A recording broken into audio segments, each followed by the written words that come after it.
Hi, it's Todd of Todd's Workshop and Todd Cutler here, and today I'm back with the Lockdown Longbow's little brother. Well, it's turned out I've made a mistake, and that is not the little brother, that is the baby brother.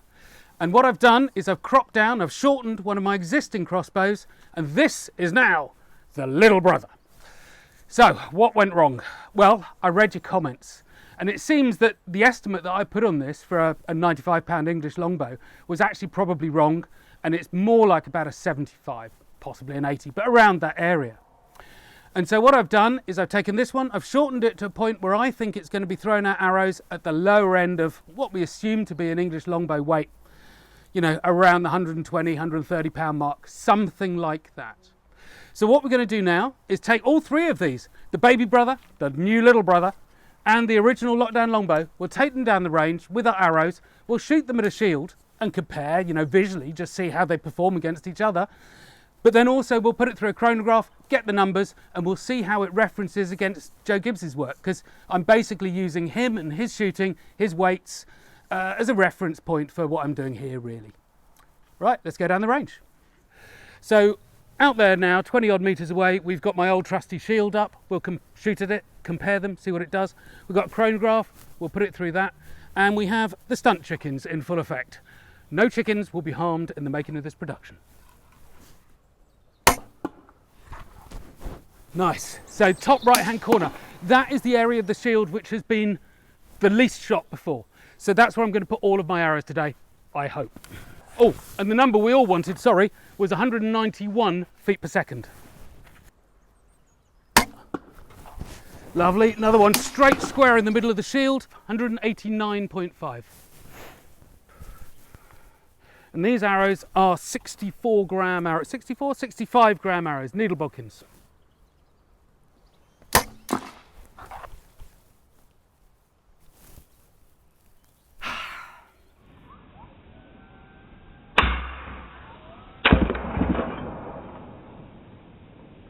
And what have I learnt there today?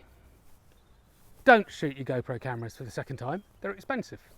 So if you want to sponsor me GoPro, I would love it, but it'll be a high maintenance job. Secondly, Hero 7s, not proof against needle bodkins. Thirdly, don't shoot GoPro cameras, they break your arrows. Next up, after that slightly violent diversion, the little brother, and again this is shooting 64 gram arrows.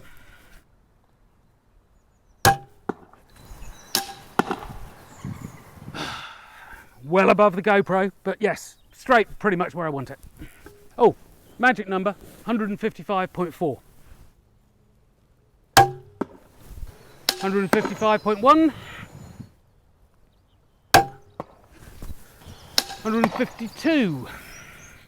And then the last up, of course, is the original Lockdown longbow, and that's shooting 85 gram arrows. Really long draw length compared to the modified one, which I shortened. Feels really weird, looks really weird. 176. 187. Probably a different weight of arrows, I would imagine, because, you know, they are natural things after all. Lovely, 175. So, well, this is our shield, and the first thing it tells you is shields are handy things to have. Now if we look at the back of this one, and this one are all off the original Lockdown longbow, our 160 pound longbow simulator, coming through 10, 12 centimetres out the back. The two needle bodkins, not three, the two needle bodkins are coming through 8, 9 centimetres, something like that. And they're off our new lower end warbow simulator, the little brother. Now this one here, and then one stuck behind the padding, those are off the baby brother, so the 75 pound longbow simulator thereabouts. So really, that tells you a story. You've got a really good range of powers here that we can move forward with our tests, this time without me having made a mistake. Well, except for the GoPro. Back to base. We have a very straightforward conclusion today, and that is that the modified crossbow, the new Lockdown longbow's little brother, is putting out 64 gram arrows at 192 feet per second. And that is just under Joe Gibbs's 195 feet per second for his 130 pound Mary Rose bow with the same weight arrows. So I'm going to say that the Lockdown Longbow's little brother is now equivalent to around about 120 pound English longbow. Now when this whole lockdown malarkey is over, we'll get Joe down with a variety of bows and we'll basically pit them against each other and just make sure that I got my numbers right. But for the moment, I think that I've corrected my mistake, and we have a 160 pound longbow, about, 120 pound longbow, about, and a 75 pound longbow, about. Of course, longbows are all different, but it's in that kind of order. Anyway, thank you very much, and I hope we've clarified that a little bit. I'm off to buy a camera. Next time.